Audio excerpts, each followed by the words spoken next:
Hey, I'm Amy Campbell here with Cody Jones. We're outside the swamp. The Florida Gators are getting ready to welcome LSU this Saturday. Now, Cody, at the beginning of the season, this matchup looked a lot different than it does right now. LSU is a team that people had some high hopes for, and they haven't really looked as good as a lot of people thought they would, and the exact opposite for Florida. They're looking a lot better than people thought they would. How do you think the expectations of this game have changed with the last 5 weeks of football we've seen? Well, it is funny because coming into the year, I think when you looked at Florida's schedule, this was probably the one you looked at as the least likely for them to win. You know, Georgia and South Carolina, Florida State, all those were up there, but this team's competed with those three the past couple years, whereas LSU just kind of blew the doors off Florida last year. So with a majority of that same team coming back, I think people didn't really know what to expect out of this game. But now, with the way, like you're saying, with the way LSU's looked, I think it kind of evens the playing field a little bit more to where this is certainly a more winnable game for Florida.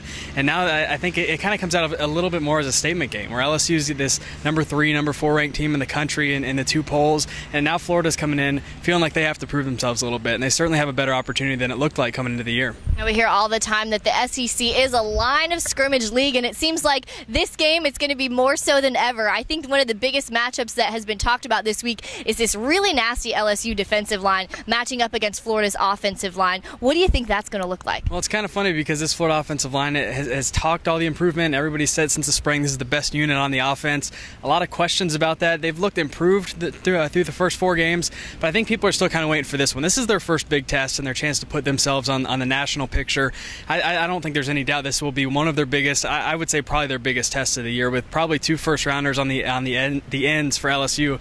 The tackles are really going to struggle. And now with DJ Humphries getting a chance to get in there as a freshman, I think that's the interesting matchup to watch. If Florida does end up starting him over Xavier Nixon, which has been something that they've kind of talked about a little bit this week, whoever it is going to have to step it up quite a bit and play a lot better than they have through the first 4 games. So I think that's really the biggest thing so far for this offensive line is that part of it. But they've got some guys on the interior too. This LSU defensive line, I don't think there's any doubt this is the best group Florida's going to face all year.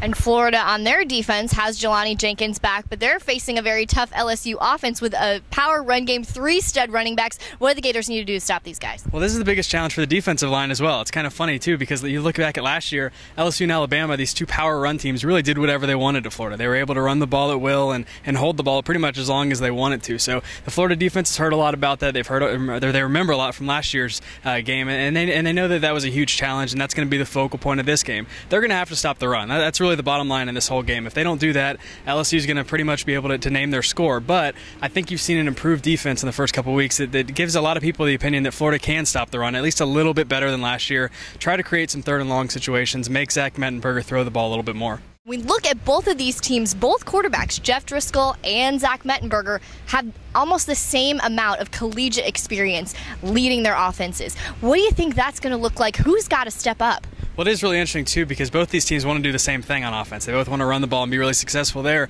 But I think both teams will be able to run the ball, but it comes down to which quarterback can take some shots and hit those shots down the field. I think that really is the biggest thing. Obviously, with Driscoll being able to play this game at home, I think is a big advantage, whereas this is the second big road game for LSU after playing at Auburn. Mettenberger got his feet wet in the SEC on the road a little bit there. So I think this will help him out a little bit, or that experience at Auburn will. But there's no doubt I think this Florida secondary is a lot better than the one he saw at Auburn, too. So the hostile crowd combined with that, if Florida can get the pass rush going, which has been a big thing for them so far this year, I think they can make things a little tough for Mettenberger. But there's no doubt if you stop the run and force them in those 3rd and long situations, that's the key to making it even tougher for Mettenberger. Well, no doubt about it. The Swamp is certainly going to be an electric atmosphere on Saturday. Kickoff at 3:30. Keep it locked on FightinGators.com for all your coverage of that matchup. For Cody Jones, I'm Amy Campbell.